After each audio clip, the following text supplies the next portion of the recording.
News focus தமிழர்களுக்கு வணக்கம். டெல்லி செங்கோட்டையில் கார் ஒன்று வெடித்த விபத்தில் 9 பேர் பலியான சம்பவம் தற்போது நாட்டை அதிர்ச்சியடை செஞ்சிருக்கு. இதில் தீவிரவாதிகளுடைய பங்கு இருக்குமான்னு சந்தேகிக்கப்படுது. நாட்டுடைய தலைநகராக இருக்கக்கூடிய டெல்லியில் மிகவும் பாதுகாக்கப்பட்ட பகுதிகளில் ஒன்று தான் இந்த டெல்லி செங்கோட்டை. இந்த டெல்லி செங்கோட்டைக்கு பக்கத்தில் மக்கள் அதிகம் கூடக்கூடிய ஒரு பகுதியாக இருக்கக்கூடிய இந்த டெல்லி செங்கோட்டையோட மெட்ரோ ரயில் நிலையம் பக்கத்தில் தான் இந்த மாதிரியான சம்பவம் இன்னைக்கு சாயங்காலம் நடந்திருக்கு. அதாவது இந்த சம்பவம் நடந்ததாக சொல்லப்படுற மெட்ரோ ரயில் நிலையத்தோட சாலையோரத்தில் வெள்ளை நிற கார் ஒன்று நிறுத்தப்பட்டிருக்கு. அந்த கார்லேருந்து திடீரென புகை வெளியே வந்திருக்கு. புகை வந்த அந்த சில நொடிகளையே அந்த கார் பயங்கர சத்தத்தோட வெடிச்சு சிதறினதாக சொல்லப்படுது. தொடர்ந்து இந்த வெடி விபத்தில் பக்கத்தில் இருந்த கார்களுக்கும் தீப்பரவி அந்த கார்களும் தீப்பற்றி எரிஞ்சு பெரிய தீ விபத்து ஏற்படுது. இது தொடர்பாக தகவல் அறிஞ்சு வந்த தீயணைப்பு வாகனங்கள் தொடர்ந்து தீயணைக்கும் முயற்சியில் ஈடுபட்டாங்க. இந்த வெடி விபத்தில் அங்கிருந்த மக்கள் அங்கிருந்து அலறி அடிச்சு ஓடுறாங்க.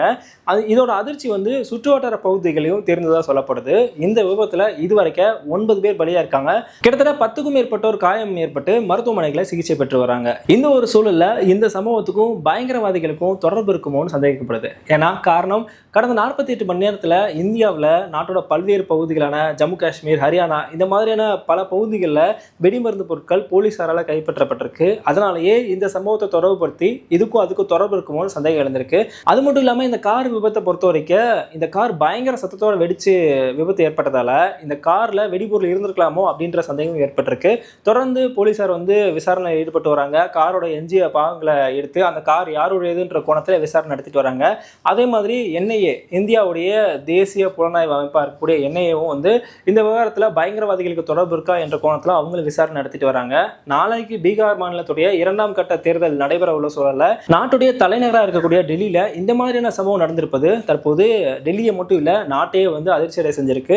தொடர்ந்து டெல்லியில பாதுகாப்பு பலப்படுத்தப்பட்டிருக்கு. டெல்லி போலீசார் தொடர்ந்து கண்காணிப்பு பணியில ஈடுபட்டு வராங்க. அது மட்டும் இல்லாம நாட்டுடைய பிற பகுதிகள், பிற நகரங்கள், மும்பை, சென்னை இந்த மாதிரியான நகரங்கள்லையும் தற்போது பாதுகாப்பு பலப்படுத்தப்பட்டிருக்கு. நாட்டுடைய தலைநகரான டெல்லியில நடந்த இந்த சம்பவம் தற்போது நாட்டை அதிர்ச்சியடை செஞ்சிருக்கு. இதுல பயங்கரவாதிகளுக்கு தொடர்பு இருக்கா இல்லையான்ற கோணத்துல என்ஐஏ தற்போது விசாரணை செஞ்சுட்டு இருக்காங்க. இதுல பயங்கரவாதிகளுக்கு தொடர்பு இருக்கா இல்லையான்றது தொடர்ந்து நடைபெறக்கூடிய விசாரணையில தான் தெரிய வரும். பொறுத்து பார்க்கலாம்.